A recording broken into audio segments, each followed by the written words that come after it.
så er det bare dejligt, at der er nogle andre, som kan bruge det hernede. Ja.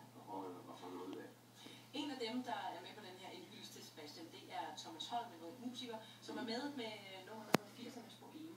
Og han synes, du er meget unik. Hvorfor? Det skal vi lige prøve at høre her.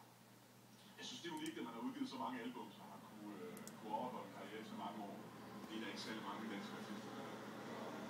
Så har han, så synes jeg også, han har meget forskellige art produktion, der kommer omkring ret mange forskellige stiler.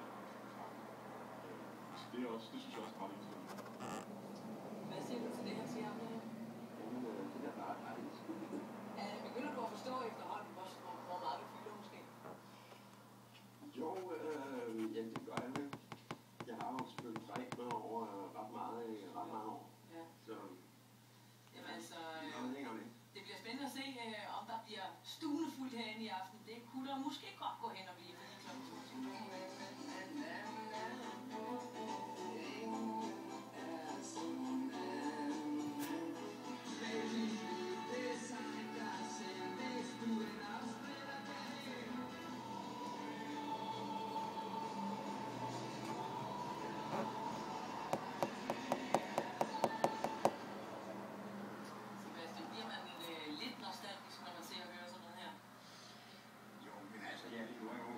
Tæt med de der sange, næsten hver eneste dag bliver jeg jo konfronteret med dem i en eller anden form eller sammenhæng.